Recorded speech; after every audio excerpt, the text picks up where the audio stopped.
மீர்பூர்னு பேர் கொண்ட ஒரு கிராமம் இருக்கு. அந்த கிராமத்துல ஜக்குன்னு பேர் கொண்ட ஒரு பிச்சைக்காரர் இருந்தாரு. ஜக்குக்கு 2 பசங்க, ராஜு அப்புறம் மினி. அப்பா, நாம முன்னாடில இருந்து ஏழைங்க தானப்பா? இல்லப்பா கண்ணா, முன்னாடியில இருந்து நம்ம ஏழைங்க கிடையாது. என்னுடைய அப்பா, அதாவது உன்னுடைய தாத்தா, ஒரு செழிப்பான நபர். அவருக்கு காட்டுல ஒரு முறை பன்னீர் வீடு கிடைச்சது. அந்த வீட்டில இருந்து எவ்வளவுதான் பன்னீர் எடுத்தாலும் எங்க அப்பா அந்த மாய வீட்டிலிருந்து நிறைய பன்னீரை எடுத்து பக்கத்து கிராமங்கள் எல்லாம் வியாபாரம் பண்ணிக்கிட்டு இருந்தாரு. அந்த பன்னீர் வியாபாரம் செஞ்சு எங்க அப்பா பெரிய பணக்காரர் ஆயிட்டாரு.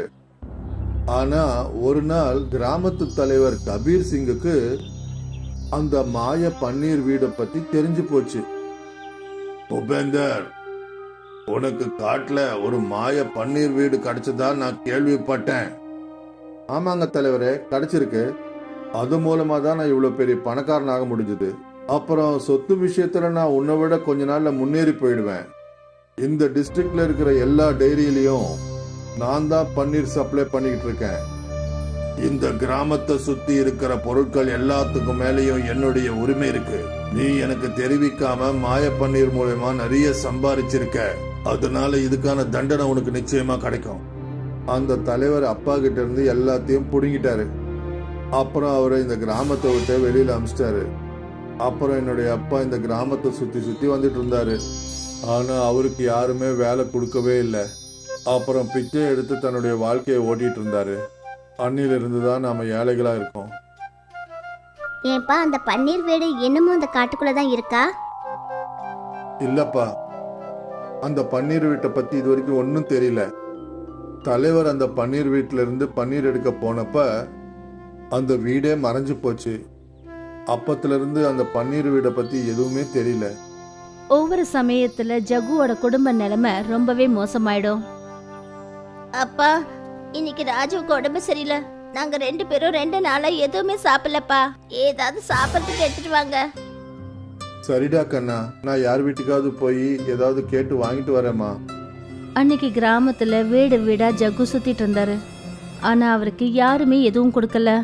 ஜக்கு அந்த தலைவர் வீட்டுக்கு போனப்ப அப்பதான் ஜக்குவுக்கு அவங்க வீட்டுக்குள்ள இருந்து நல்ல சுட சுட பரோட்டாவோட வாசனை வந்தது. தலைவரையா, கொஞ்சம் கதவை தரங்களேன். நான் தான் ஜக்கு வந்திருக்கேன். என் குழந்தைங்களுக்கு உடம்பு சரியில்லை, பசியோட இருக்காங்க.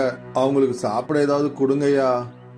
ஜக்கோ, மறுபடியும் நீங்க வந்துட்டியா? இங்க இருந்து ஒழுங்கா போயிடு, இல்லன்னா என்னுடைய வேலைக்காரங்களை கூப்பிட்டு உன்னை கழுத்தை பிடிச்சி தள்ளிட சொல்லிடுவேன். உன்னை இந்த கிராமத்துல இருக்க விட்டனே, அதுவே என்னுடைய பெருந்தன்மை நினைச்சுக்கோ. தலைவர் தன்னோட வீட்டு வேலையாட்களை அனுப்புறதுக்குள்ள ஜக்கு ரோட்ல ஒரு மூலையில போய் உட்காந்துக்கிட்டாரு. கொஞ்ச நேரத்துக்கு அப்புறம் தலைவர் தன்னோட வீட்டுக்கு பூட்டு போட்டுட்டு தன்னோட ஆளுங்களை கூட்டிக்கிட்டு எங்கேயோ போயிட்டாரு. ஜக்கு யோசிச்சாரு, தன்னோட குழந்தைங்களுக்காக சாப்பாட்டை திருடணும்னு முடிவு பண்ணிட்டாரு. சுவர் ஏறி குதிச்சு ஜக்கு தலைவர் வீட்டுக்குள்ள நுழைஞ்சிட்டாரு. அவர் 5-6 பரோட்டாவை திருடிக்கிட்டு அங்கேருந்து வெளியே வந்தாரு. அன்னைக்கு அந்த பரோட்டாவை ஜக்குவோட குடும்பம் வயிறார சாப்பிட்டுச்சுங்க. மத்தியான நேரத்துல கிராமமே வெறிச்சோடு போய் இருந்தப்ப ஜக்குவும் அவரோட குழந்தைங்களும் தூங்கிட்டு இருந்தாங்க. அப்ப திடீர்னு யாரோ ஜக்குவோட வீட்டு கதவை உடைச்சிட்டாங்க. ஜக்குவும் அவரோட குழந்தைங்களும் பயந்து போய் நடுங்க ஆரம்பிச்சிட்டாங்க. வாசல்ல தலைவரும் அப்புறம் அவருடைய ஆட்களும் கையில கம்போடு நின்றுட்டு இருந்தாங்க. ஜக்கு, உனக்கு திமிரு அதிகமாயிடுச்சா? நீ என் வீட்டுக்குள்ள நுழைஞ்சு திருடி இருக்க. நீ செஞ்ச வேலை எல்லாத்தையும் நான் சிசிடிவி கேமரால பாத்துட்டேன். ஏய், 2 பேரும் போய் ஜக்குவை நல்லா அடிச்சு வெளுத்துங்க. இவங்க 3 பேரையும் இந்த கிராமத்தை விட்டு துரத்துங்க. இப்படி சொல்லிட்டு தலைவர் அங்கிருந்து கிளம்பி போனாரு. தலைவரோட ஆட்கள் ஜக்குவை ரொம்ப மோசமா அடிக்க ஆரம்பிச்சாங்க. ராஜுவுக்கும் மினிக்கும் தன்னோட அப்பா இந்த மாதிரி அடி வாங்கறத பார்க்க முடியல. 2 பேரும் அவங்கவுங்க உண்டிகோலை எடுத்தாங்க. தலைவரோட ஆட்களோட தலையில உண்டியல்ல கல்லை வச்சு அடிச்சாங்க. 2 பேரும் அவங்க நெத்தியில கையை வச்சுக்கிட்டு உட்காந்துட்டாங்க. அடிச்சிட்டாங்கப்பா. அப்பா, சீக்கிரம் வாங்க, ஓடி போயிடலாம். அதுக்கப்புறம் அவங்க 3 பேரும் காட்டை நோக்கி ஓடினாங்க. தலைவரோட 2 ஆட்களும் அவங்க பின்னாடியே ஓடினாங்க. ஜக்கு, நீ எது வரைக்கும் ஓடுறான்னு பாக்குறோம். உன்னையும் உன் பசங்களையும் நான் சும்மா விட மாட்டேன். தலைவரோட அந்த ஆட்கள் 2 பேரும் அடிபட்ட சிங்கம் மாதிரி அவங்க பின்னாடி அவங்கள துரத்திக்கிட்டு போனாங்க. கடைசியில இப்படி ஒரு பிரச்சனையில மாட்டிக்கிட்டோமேப்பா, இப்ப என்ன பண்றது? ஜக்கு என்ன நினைச்சாருன்னா, அவரும் அவங்க பிள்ளைங்களும் அவங்க கிட்ட இருந்து தப்ப முடியாதுன்னு நினைச்சாரு. அப்பதான் திடீர்னு ஜக்குவுக்கும் அவரோட பசங்களுக்கும் பன்னீர் வீடு அவங்க கண்ணுக்கு தெரிஞ்சது. 3 பேரும் அந்த பன்னீர் வீட்டுக்குள்ள நுழைஞ்சிட்டாங்க. தலைவரோட ஆட்கள் 2 பேரும் அந்த பன்னீர் வீட்டுக்கு போய் சேர்றதுக்கு முன்னாடி அந்த பன்னீர் வீடு மறைஞ்சிருச்சு. பன்னீர் வீட்டுக்கு உங்களை நான் வரவேற்கிறேன். இந்த மாய வீட்டுக்குள்ள இருந்து உங்களுக்கு எவ்வளவு தேவைப்படுதோ அவ்வளவு பன்னீரை எடுத்துக்கலாம். நீ அந்த பழைய பன்னீர் வீடு தானா? என் அப்பாவுக்கு கிடைச்ச அதே வீடா? ஆமா, நான் அதேதான். நான் உங்க அப்பா கிட்ட ஏற்கனவே சொன்னேன், என் மூலமா சம்பாதிச்ச சொத்தெல்லாம் வெளியில காட்டாதேன்னு. அப்படி என்னை பத்தி யாருக்காவது தெரிஞ்சதுன்னா நான் மறைஞ்சு போயிடுவேன்னு சொன்னேன். ஆனா உங்க அப்பா நான் சொன்னதை கேட்கவே இல்லை. கடைசியில் அந்த ஊர் தலைவருக்கு என்னை பத்தி தெரிஞ்சு போச்சு. வேற வழி இல்லாம நானும் மறைய விடுதாயிடுச்சு. உங்க அப்பா செஞ்ச அதே தப்ப தயவு செஞ்சு நீங்களும் செஞ்சிடாதீங்க. மாட்டேன். அந்த மாதிரி தப்ப நான் நிச்சயமா செய்ய மாட்டேன். அப்புறம் உன்னை பத்தி நான் யாருக்கும் சொல்ல மாட்டேன். ஆனா நான் ஒருவேளை யாருக்கும் சொல்லாம உன்னை பத்தி தெரிஞ்சு போச்சுன்னா என்ன ஆகும்? அந்த கவலையை விடு, அது எல்லாத்தையும் நான் பாத்துக்கிறேன். எல்லாத்துக்கும் முன்னாடி ஜக்குவும் அவரோட பசங்களும் வயிறார பன்னீரை சாப்பிட்டாங்க. பன்னீர் ரொம்ப சுவையா இருக்குங்கப்பா. அது எப்படி இருக்குதுன்னா, வெண்ணிலா ஃப்ளேவர் கொண்ட ஐஸ்கிரீமை பாலில் போட்டு சாப்பிட்ற மாதிரி இருக்கு. குழந்தைங்களா, நாளையில இருந்து நாம போய் பன்னீர் விற்கலாம். ஆனா நாம கண்ணு முன்னு தெரியாம வியாபாரம் பண்ணக்கூடாது. நமக்கு எவ்வளவு தேவைப்படுதோ அந்த அளவுக்கு தான் நாம வியாபாரம் பண்ணணும். அங்க தலைவர் கோவத்துல பைத்தியமாக இருந்தாரு. நீங்க 2 பேரும் என்னுடைய பேரை மண்ணோட மண்ணாக்கிட்டீங்க. 2 பேரும் நல்லா அடி வாங்கி இங்க வந்திருக்கீங்க. கேட்டா சொல்றீங்க அவங்க 3 பேரும் காட்டுல திடீர்னு காணாம போயிட்டாங்கன்னு. இப்போ நான் ரங்காவையும் முன்னாவையும் அனுப்ப வேண்டியதா இருக்கு. தலைவர் அவரோட ஆட்களை காட்டுக்கு வெளியில காவல் காக்க வச்சாரு. தலைவரோட ஆட்கள் பார்த்தாங்க, அதாவது ஜக்கு, ராஜு அப்புறம் மினி தினமும் பன்னீரை எடுத்துக்கிட்டு மார்க்கெட்டுக்கு விற்க போறாங்க. அவங்க இந்த விஷயத்த தலைவர்கிட்ட போய் சொன்னாங்க. போன தடவை அந்த பன்னீர் வீடு எப்போ எங்க மறைஞ்சதுன்னு தெரியல. இந்த முறை என்ன ஆனாலும் சரி, அது எனக்கு வேணும். மறுநாள் ஜக்குவோட குடும்பம் காட்டை விட்டு வெளியே வந்தபோது தலைவர் அவங்கள பிடிச்சிட்டாரு. அப்புறம் 3 பேரோட கையையும் கட்டிட்டாரு. இப்ப நீங்க யாரும் எதுவும் பேசாம என்ன அந்த பன்னீர் வீட்டு வரைக்கும் கூட்டிட்டு போங்க. அப்புறம் நான் உங்களை பண்ற விதம் இருக்கே, அப்புறம் உங்க முகத்தையே நீங்க அடையாளம் கண்டுக்க முடியாது. ஜக்கு, ராஜு அப்புறம் மினி தலைவரை மணிக்கணக்கா சுத்த வச்சாங்க.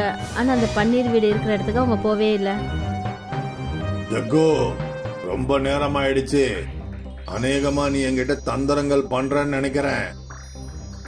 வேலையாட்களே, இவனுடைய குழந்தைங்களை ஆழமான கணத்துக்குள்ள தூக்கி போடுங்க. வேண்டாம் வேண்டாம் வேண்டாம், அந்த மாதிரிலாம் எதுவும் செய்யாதீங்க. நான் உங்களை கூட்டிட்டு போறேன். கடைசியில ஜக்கு தலைவரை பன்னீர் வீட்டுக்கு கொண்டு போனாரு. அப்போ இதுதான் பன்னீர் வீடா? இங்க பாருங்க, அவங்க 3 பேரையும் மரத்துல கட்டி போடுங்க. நான் பன்னீர் வீட்டுக்குள்ள போய் சுத்தி பார்க்க போறேன்.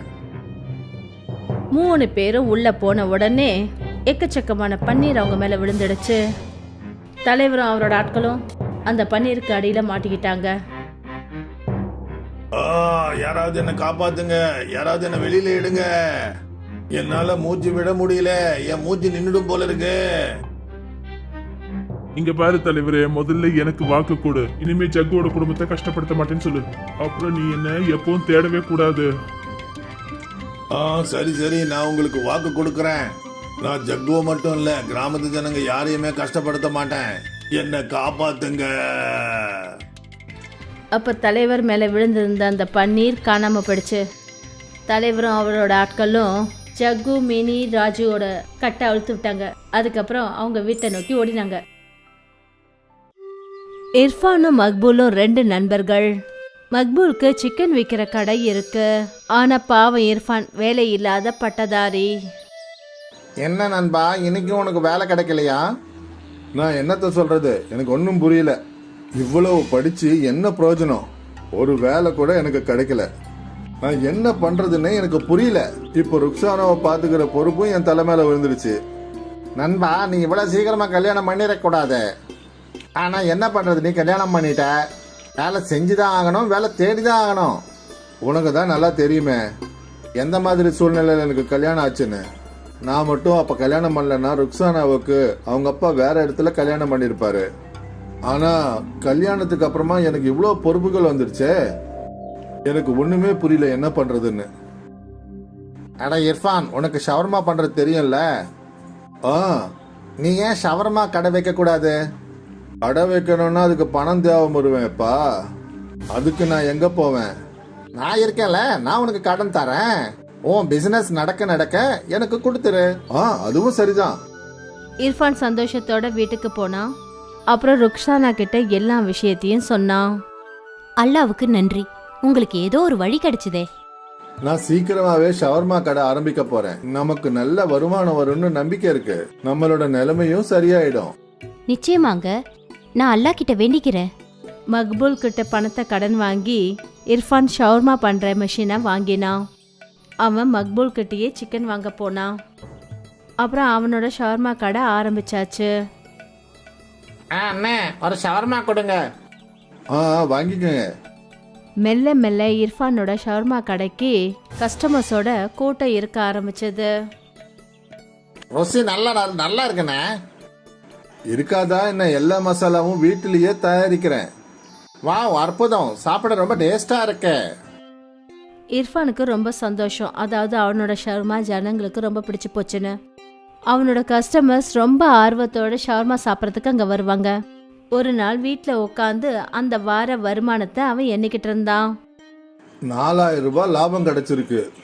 இதுல 2000 ரூபாய வீட்டு செலவுக்கும் பொருள் வாங்கறதுக்கும் வச்சிருக்கேன். அப்புறம் 2000 ரூபாய் மக்பூல் அண்ணனோட கடனுக்கு. அதுதாங்க சரி. இதே மாதிரி நடந்தா மக்பூல் அண்ணனுடைய கடனை சீக்கிரமா அடைச்சிடலாம். கண்டிப்பாங்க. அன்னைக்கு இர்ஃபான் மக்பூல் கிட்ட கடனோட முதல் வட்டியை கொடுத்தான். நான் நினைக்கிறேன் உன்னுடைய கடை நல்லபடியா போயிட்டு இருக்கேன்னு. ஆமாண்ணே, இதே மாதிரி நடக்கும்னு நம்பிக்கை இருக்கு. ஆமா, நிச்சயமா நடக்கும். நீ இதே போல உழைச்சி முன்னேறு. நிச்சயம் பண்ணுவேண்ணே. இர்ஃபான் தினமும் சாயந்தரமானா தன்னோட ஷவர்மா கடையை ஆரம்பிப்பான். அப்புறம் அவன் தன்னோட கடையை திறந்ததுமே அங்க ஜனங்க கூட்டமா வந்துடுவாங்க. எனக்கு ஒரு ஷவர்மா கொடுங்க. எனக்கு 2 கார்லிக் ஷவர்மா பார்சல். எனக்கும் ஒரு ஷவர்மா. இருங்க, இதோ தரேன். கடை திறந்து அந்த கடை மூடுற வரைக்கும் இர்ஃபானோட கைகள் வேலை செஞ்சுக்கிட்டே இருக்கும். கஸ்டமர்ஸ் வந்துகிட்டே இருப்பாங்க. ஒவ்வொரு நாளும் ராத்திரி 10 மணி ஆன உடனே இர்ஃபான் கடையை மூடிட்டு வீட்டுக்கு போய் தன்னோட வருமானத்தை பார்த்து அவன் ரொம்ப சந்தோஷமா இருந்தான். ஜுபேர் தினமும் இர்ஃபான் கடைக்கு வர கூட்டத்தை பார்த்துக்கிட்டே இருப்பான். இந்த ஷவர்மா பிசினஸ்ல ரொம்ப லாபம் இருக்கு. நானும் ஷவர்மா பிசினஸ் ஆரம்பிக்கிறேன். இர்ஃபான் 9 ரூபாய்க்கு ஷவர்மாவை விற்கிறான். நான் அதை விட கம்மியான ரேட்டுக்கு விற்க போறேன். அப்பதான் ஜனங்க எல்லாரும் என்கிட்ட வந்து வாங்குவாங்க. ஜுபேர் அப்பதான் கணக்கு போட ஆரம்பிச்சான். அதாவது அவன் எப்படி ஷவர்மாவோட விலைய கம்மி பண்ண முடியும்னு. நான் விலை குறைவான சிக்கனை வாங்கணும்.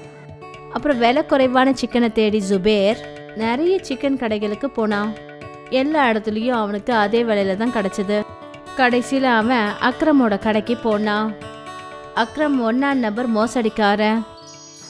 இங்க பாருப்பா, எனக்கு சிக்கன் தினமும் 10 கிலோ வேணும். ஆனா விலை கொஞ்சம் பார்த்து போடணும். அப்படின்னா ஒரே ஒரு வழிதான் இருக்கு. அது என்ன? நீ செத்து போன கோழிய வாங்கிக்க.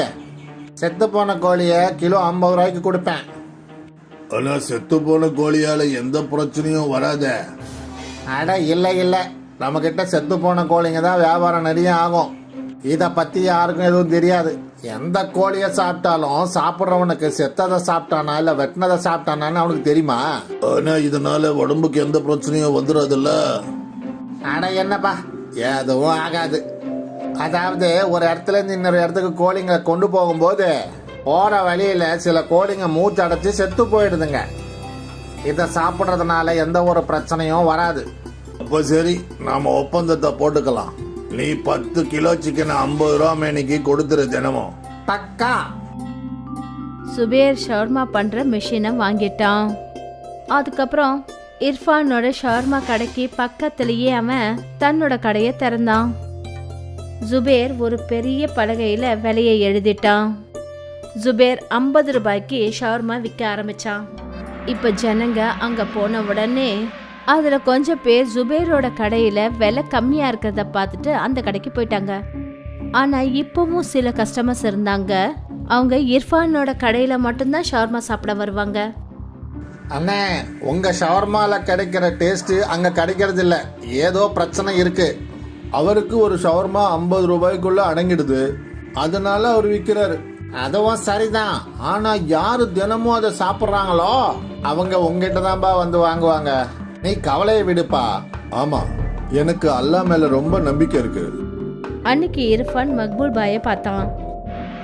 என்னாச்சு இர்ஃபான், இன்னைக்கு உன் முகம் ஒரு மாதிரி இருக்கு? என்னென்ன சொல்றது, ஜுபேர் வந்து ஷவர்மா கடை ஓபன் பண்ணிருக்கான். அப்புறம் ஷவர்மாவை 50 ரூபான்னு விற்கிறான். இவ்வளோ கம்மி ரேட்ல எப்படி? அதுதான் எனக்கும் புரியல அண்ணன். அவன் ஏதோ ஒரு கோல்மால் பண்ணிக்கிட்டு இருக்கான். அது என்னன்னு கண்டுபிடிக்கணும். ஆனா எப்படி? என் கூட வா. அன்னைக்கு இர்ஃபானும் மக்பூலும் ஜுபேரை ஃபாலோ பண்ணி போனாங்க. அப்பதான் ஜுபேர் அக்ரமோட சிக்கன் கடைக்கு போனதை அவங்க கவனிச்சாங்க. இப்போ புரிஞ்சிடுச்சு. என்ன? அக்ரம் 1ஆம் நம்பர் மோசடிக்காரன். இவன் நிச்சயமா ஜுபேருக்கு செத்து போன கோழிக்கறியை தான் விலை கம்மியா வித்துட்டு இருக்கான். ஆனா இது நல்லது இல்லையே. ஜனங்கள் உடம்புக்கு கெடுதலான விஷயம். ஆனா இப்ப நாம என்ன செய்யறது? 2 பேரும் யோசிக்க ஆரம்பிச்சாங்க. அதாவது ஜுபேரையும் அக்ரமையும் எப்படி தடுத்து நிறுத்துறதுன்னு. அப்பதான் மக்பூலுக்கு ஞாபகம் வந்தது. அதாவது அவங்களோட இலாக்கால ஒரு ஃபுட் இன்ஸ்பெக்ஷன் ஆஃபீஸ் இருக்கு. அங்க ஃபுட்டை பத்தின கம்ப்ளைண்ட்டை பண்ணலாம். நாம ஃபுட் இன்ஸ்பெக்டர் ஆபீஸருக்கு போய் கம்ப்ளைண்ட் கொடுப்போம். சரிண்ணா. இர்ஃபானும் மக்பூலும் ஃபுட் ஆஃபீஸ் போனாங்க. அப்புறம் அவங்க அங்க பெரிய ஆஃபீஸர் கிட்ட ஜுபேரோட மோசடியை பத்தி கம்ப்ளைண்ட் பண்ணாங்க. நாம ஷவர்மாவை சோதனை செய்யணும். ஜுபேரோட ஷார்மா கடைக்கு ஃபுட் ஆஃபீஸர் வந்தாங்க. அப்புறம் அந்த கடையில இருந்த சிக்கனையும் ரொட்டியையும் டெஸ்ட் பண்ணாங்க. சார் ஏதாவது செட்டில்மெண்ட் பண்ணிக்கலாம். நீ ஜனங்களோட உயிரோட விளையாடிக்கிட்டு இருக்க, எங்களுக்கு லஞ்சம் வேற கொடுக்க போறியா? ஆஃபீஸர்ஸ் சாம்பிளை எடுத்தாங்க. அப்புறம் டெஸ்ட் பண்ணாங்க. சார், இந்த சிக்கன் சாப்பிட்றதுக்கு லாக்கி இல்லை. இதை சாப்பிட்றதுனால உடல்நிலை ரொம்ப மோசமாயிடும். இவனை போலீஸ்ல ஒப்படைச்சிடுங்க. போலீஸ் ஜுபேரை அரெஸ்ட் பண்ணிட்டாங்க. அதுக்கப்புறம் அக்ரமையும் அவங்க கைது பண்ணாங்க. எல்லாருக்கும் ஜுபேரோட மோசடித்தனம் தெரிஞ்சு போச்சு. அப்புறம் மறுபடியும் ஒரு முறை நேர்மையான இர்ஃபானோட கடைக்கு ஜனங்க திரும்பி வந்தாங்க. இர்ஃபானோட கஷ்டங்களும் குறைய ஆரம்பிச்சது. அப்புறம் பேராசை பிடிச்ச ஷவர்மாக்காரன் ஜுபேருக்கு அவன் செஞ்ச தவறுக்கான தண்டனை கிடைச்சது. எப்போ ஞாபகம் வச்சுக்கோங்க, எந்த ஒரு பொருளும் விலை ரொம்ப குறைவா இருந்துச்சுன்னா அது நல்லது கிடையாது. லக்கன்பூருங்கிற ஒரு கிராமத்துல சுஷ்மா தன்னோட பசங்க அப்புறம் கணவர் ராம்துலார் கூட வாழ்ந்துகிட்டு இருந்தா. சுஷ்மாவோட கணவர் ஒரு மாற்றுத்திறனாளின்றதுனால குடும்ப பொறுப்புகளை எல்லாத்தையுமே சுஷ்மா தான் எடுத்துக்கிட்டா. இதனால குடும்பத்தை பாத்துக்கிறதுக்காக அவ தன்னோட நாத்தனார் பையனான கரனோட சேர்ந்து ஜிலேபி கடையை நடத்திக்கிட்டு இருந்தா. கரண் ஒரு சண்டைக்காரன், அப்புறம் தந்திர புத்திக்காரனும் கூட. அவன் எல்லார் கூடயும் சண்டை போட்டுட்டு இருப்பான். அதோடவே எப்பவுமே கோவமா இருப்பான். அவன் எப்படியாவது தன்னோட மாமாவோட சொத்தை அடையணும்ட்டு ஆசைப்பட்டுட்டு இருந்தான். கரண் கண்ணா, நீ கொஞ்சம் கடையை திறந்துரு, நான் வேற வேலையில பிஸியா இருக்கேன். நான் எந்த வேலையும் பண்ண போறதில்ல. என்னோட அத்தையா இருந்துட்டு என்னை வேலை செய்ய வைக்கிறீங்களா? உங்களுக்கு இது தப்பா தெரியல? நான் என்ன உன்னை கல்லா உடைக்க சொன்னேன்? கடையை மட்டும்தானே திறக்க சொன்னேன். அது பெரிய வேலையா? கரண் ரொம்பவே கோவமா கடையை திறக்கிறதுக்காக கிளம்பினான். அண்ணே, எனக்கு ஜலேபியோட தயிரும் கொடுங்க. இது உங்களோட 3வது தடவை என்கிட்ட தயிர் கேக்குறீங்க. கிளம்புங்க, என்னால கொடுக்க முடியாது. அப்போ நீ என் கூட சண்டை போட நினைக்கிறியா? நீ தினமும் இப்படிதான் செஞ்சிட்டு இருக்க. அவங்க 2 பேரும் இப்படி சண்டை போட்டுட்டு இருக்கும் போதே அந்த இடத்துக்கு சுஷ்மா வந்தா. ஆண்டி, இவன் என் கூட எப்படி சண்டை போட்டுட்டு இருக்கான்னு பாருங்க. இங்க தங்குறது சுத்தமா வேஸ்ட். நான் கிளம்புறேன். நான் இங்க தங்க போறது இல்ல. கரண் சண்டை போட்டுட்டு அங்கிருந்து கிளம்பி போயிட்டான். அன்னைக்கு நாள் முழுக்க சுஷ்மா தனியாவே கடையை நடத்தினான். இதனால ரொம்பவே சோர்வடைஞ்சு வீட்டுக்கு போனதுமே தன்னோட கணவர்கிட்ட நடந்ததை எல்லாத்தையும் சொன்னான். நீங்க அவனுக்கு புரிய வைங்க. எனக்கு தெரியும் சுஷ்மா, நான் ஒரு தடவை அவன்கிட்ட பேசி பாக்குறேன். செய்யுங்க, அந்த வேலை சீக்கிரமா செய்யுங்க. நாளுக்கு நாள் அவனோட நடவடிக்கை கெட்டுதான் போயிட்டு இருக்கு. ராம்துலார் கரண் கிட்ட பேசுறதுக்காக அவனை கூப்பிடலான்ட்டு நினைச்சிட்டு இருக்கும் போதே கரண் அந்த நடுராத்திரி வேளையில தன்னோட ஃப்ரெண்ட்ஸோட ஜாலியா இருக்கிறதுக்கு போயிட்டு இருந்தான். நான் என்னோட பங்கை சாப்பிட்டுட்டேன். நான் என் ஃப்ரெண்டு வீட்டில் போய் இன்னைக்கு நைட்டு ஃபுல்லாக பார்ட்டி பண்ண போகிறேன். நான் நாளைக்கு காலையில் வந்துடுவேன், இல்லாட்டி நாளைக்கு சாயந்தரம். என்னை பற்றி எதுவும் கவலைப்பட வேணாம். பாத்தீங்களாங்க, இன்னைக்கும் நான் தான் கடையை திறந்தேன், அப்புறம் நாளைக்கும் நான் தான் கடையை திறந்தாகணும். அடுத்த நாள் நடுராத்திரி நேரத்துல கரண் வீட்டுக்கு வந்தான். அதுவும் தன்னோட மாமாவோட சொத்து பத்திரங்கள் மேல அவரோட கையெழுத்தை வாங்கறதுக்காக தான் வந்தான். மாமா, இதை பிடிங்க, இதில் ஒரு சைனை போடுங்க. இது என் காலேஜ் ரிசல்ட் கார்டு. ஓ மகனே, கொண்டு வா, என் கைரேகையை அதில் வைக்கணும். அதே நேரத்துல அந்த இடத்துக்கு சுஷ்மா வந்துட்டா. அவ தன்னோட கணவரோட கையில இருக்கிற சொத்து பத்திரங்களை பார்த்துட்டா. இருங்க, என்ன பண்ணிட்டு இருக்கீங்க நீங்க? கரண் காலேஜ் ரிசல்ட் கார்டில் என் கைரேகை வைக்கிறேன். இது காலேஜோட பேப்பர்ஸ் இல்லைங்க, இது நம்ம வீட்டு சொத்து பத்திரங்களுங்க. நீ என்ன சொன்ன? நீங்கள் லேட்டாக வந்திருந்தீங்கன்னா நானே சைனை போட்டிருப்பேன். இதனால சுஷ்மாவும் ராம்துலாரும் கரணோட இந்த நடவடிக்கைனால ரொம்பவே வெறுத்து போயிட்டு அவனை அவங்களோட வீட்ல இருந்தே விரட்டிட்டாங்க. அப்புறம் சுஷ்மா தனியாளாவே ஜலேபி கடையை நடத்திக்கிட்டு இருந்தா. இனிமே நான் கொஞ்சம் சீக்கிரமா வந்து கொஞ்சம் லேட்டா கிளம்புறேன், இதால எனக்கு நிறைய லாபம் கிடைக்கும். சுஷ்மா பகலும் ராத்திரியுமா கஷ்டப்பட்டு ஜலேபி கடையை நடத்திக்கிட்டு இருந்தா. இந்த கடையில் ஒரு பெரிய சம்பவத்தை பண்ணணும். இவ தான் இந்த ப்ராப்பர்ட்டி எடுக்க விடாம தடுத்துட்டு இருக்கா. இவ மட்டும் இல்லைன்னா இந்த கடைக்கும் வீட்டுக்கும் நான் ஓனராக இருப்பேன். நான் ஒன்று பண்ணுறேன், இந்த ஜிலேபிக்குள்ள கெட்டு போன பாலில் பண்ண பன்னீரை போடணும். அப்புறம் அந்த ஜிலேபி ஃபுல்லாக கெட்டு போயிடும். கரண் ஒரு சூழ்ச்சியை செஞ்சான். அவன் கரைசலான பால்ல இருந்து வந்த பன்னீரை பக்கத்திலேயே இருக்கிற ஜலேபி மாவோட குண்டாக்குள்ள போட்டுட்டான். அக்கா, எனக்கு சுட சுட ஜலேபி கொடுங்களேன். இரு, நான் இப்போவே சுட சுட செஞ்சுட்டு எடுத்துட்டு வரேன். சுஷ்மா அவளுக்கு தெரியாமலேயே அந்த பன்னீர் கலந்த மாவாலேயே ஜலேபியை செஞ்சு அவங்களுக்கு கொடுத்தா. அது சிகப்பா இருக்கிறதுக்கு பதிலா வெள்ளையா இருந்தது. என்னங்க நீங்க விளையாடுறீங்களா? நான் உங்ககிட்ட சூடான ஜலேபியை கேட்டேன், ஆனா நீங்க இந்த இனிப்பான பன்னீரை கொடுத்துருக்கீங்க. இதோட ஷேப் மட்டும்தான் ஜலேபி மாதிரி இருக்கு, இது ஜலேபி கிடையாது. இது எப்படி சாத்தியமாகும்? கண்டிப்பா ஏதோ எடாகுடமா நடந்திருக்கு. அந்த லேடி அங்க இருந்து கிளம்பி போனதுக்கு அப்புறம் கரண் ரொம்பவே சந்தோஷப்பட்டான். அவ போலீஸை கூப்பிட போறான்னு நினைக்கிறேன். இப்ப புரிஞ்சுப்பாங்க இந்த கரணுக்கு எதிராக பண்ணா அவங்க நிலைமை என்ன ஆகும்னு. அப்போதான் அந்த இடத்துக்கு ராம்துலார் தன்னோட சின்ன வயசு ஃப்ரெண்ட்ஸை கூட்டிக்கிட்டு வந்தாரு. ஏமா சுஷ்மா, என் நண்பர்கள் 2 பேரு நம்மளை பார்த்துட்டு நம்ம கடையில ஃபேமஸா இருக்க ஜிலேபியை சாப்பிடணும்னு வந்திருக்காங்க. அட, இது ரொம்ப நல்ல விஷயங்க. நான் உங்க ஜிலேபியை பத்தி நிறைய வெளியே கேள்விப்பட்டிருக்கேன். ஏன், எனக்கு கூட தெரியும். 400 கிலோமீட்டர் பயணம் செஞ்சு உங்களை நாங்க பார்க்க வந்திருக்கோம். இப்போ சுஷ்மாக்கு ஜலேபியில பன்னீர் கலந்திருக்குன்ற விஷயம் தெரியும். ஆனா அந்த கெஸ்ஸோட உற்சாகத்தை பார்த்து சுஷ்மாவால எதுவுமே சொல்ல முடியல. அவ அவங்களுக்காக சுட சுட பன்னீர் ஜலேபியை செஞ்சு கொடுத்தா.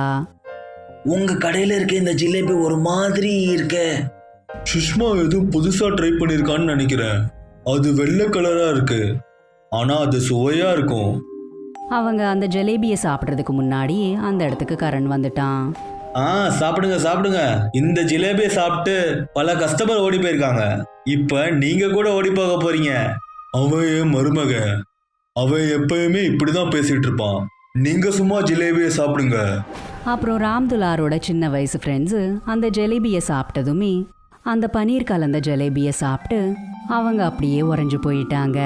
அப்புறம் இப்படி சொன்னாங்க, சூப்பர் சிஸ்டர், இந்த ஜிலேபி சூப்பரா இருக்கு. இது ஜிலேபி மாதிரி இல்லாம ரசமலாய் மாதிரி இருக்கு. இந்த ஜிலேபியோட டேஸ்ட் ரொம்ப நல்லா இருக்கு. இன்னில இருந்து இந்த ஐட்டத்தோட பேரை மாத்தி பன்னீர் ஜிலேபின்னு வச்சிருங்க. அப்புறம் பாருங்க சேல்ஸ் எப்படி போகுதுன்னு. என்ன, நிஜமாவா? இது எப்படி நடந்திருக்குன்னு எனக்கு தெரியாது. நீங்க என்ன சொல்றீங்க? இது உண்மையிலே நல்லா இருக்கா? அவங்க சொன்னதை எதையுமே கரனால நம்ப முடியல. அப்புறம் உடனே அவன் அந்த பன்னீர் கலந்த ஜலேபியை எடுத்து சாப்பிட்டான்.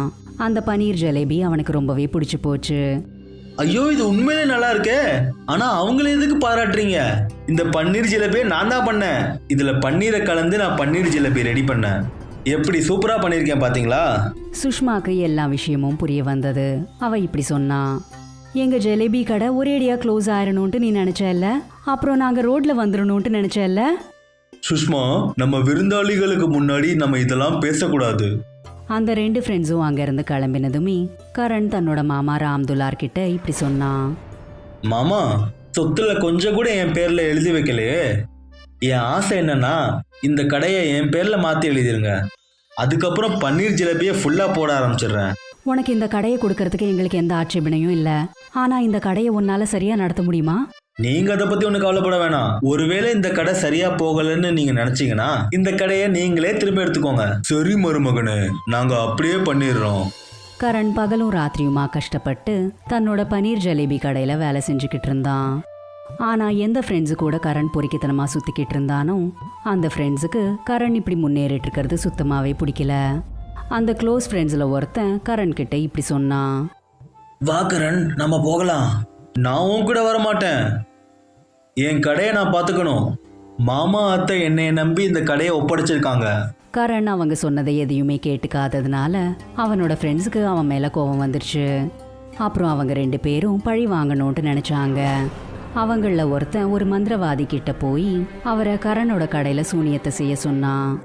அப்புறம் ஒரு நாள் கரண் கடையில இல்லாத நேரமா பார்த்து அந்த மந்திரவாதி கொடுத்த தாயத்தை யாருக்குமே தெரியாம கரணோட கடையில வச்சுட்டு வந்துட்டான். இப்ப நடக்க போற கூத்த பாரு. நாங்க 2 பேரும் தானே உருப்படாம இருந்தோம், அவன் மட்டும் உருட்டுவானா? என்னது இது தாயத்து? சுஷ்மா இங்க வச்சிருக்கான்னு நினைக்கிறேன். இந்த தாயத்தை என் கையில கட்டிக்க போறேன். ராம்துலார் அந்த தாயத்தை தன்னோட கையில கட்டிக்கிட்டதுமே அவர் உடனே அந்த வீல் சேர்ல இருந்து எந்திரிச்சாரு. அதாவது அந்த சூனியத்தினால ராம்துலார் பூர்ணமா குணமாயிட்டாரு. இனி அவர் மறுபடியும் நடக்க ஆரம்பிச்சிட்டாரு. என்னது இது? நான் நடந்துட்டு இருக்கேன், என் கால் சரியாயிருச்சு. இந்த தாயத்து ரொம்ப சக்தி வாய்ந்ததா இருக்கும் போலயே. கடவுளே, ரொம்ப ரொம்ப நன்றி கடவுளே. அங்கேயே தூரத்துல நின்னுட்டு இருக்கிற கரணோட ஃப்ரெண்டு இதை எல்லாத்தையும் பார்த்துக்கிட்டு இருந்தான். அவன் இதை பார்த்து ரொம்ப ஷாக் ஆயிட்டான். உடனே அவன் மந்திரவாதி கிட்ட போய் சொன்னான். அப்போ அந்த மந்திரவாதி இப்படி சொன்னாரு. நீ எப்படி அப்படி நினைக்கலாம்? உன்ன மாதிரி கெட்ட எண்ணம் உடையவங்களுக்கு நான் எப்படி உதவி செய்வேன்? அது பல வருடங்களுக்கு முன்னாடி நடந்தது. அந்த கடையில வேலை செஞ்ச ஒரு பொண்ணு எனக்கு ஜிலேபியா கொடுத்து என் வயிறை நிரப்பிருச்சு. அதனாலதான் நான் அவங்களுக்கு உதவி செஞ்சேன். யாரெல்லாம் அந்த கடையில இருந்து பன்னீர் ஜிலேபி சாப்பிடுறாங்களோ எந்த நோய் நொடியும் இல்லாம எப்பயுமே ரொம்ப சந்தோஷமா இருப்பாங்க. தயவு செஞ்சு என்னை மன்னிச்சிருங்க பாபா. என்னோட இதயமெல்லாம் விஷமா இருந்துச்சு. அப்புறம் நடந்ததும் அப்படிதான். கரணோட பன்னீர் ஜலேபி கடை ரொம்ப நல்லா ஓட ஆரம்பிச்சது. கரணோட இந்த உழைப்பை பார்த்து அவனோட அத்தை மாமாவும் ரொம்பவே சந்தோஷப்பட்டாங்க. இனி எல்லாருமே சேர்ந்து ரொம்பவே சந்தோஷமா வாழ்ந்தாங்க.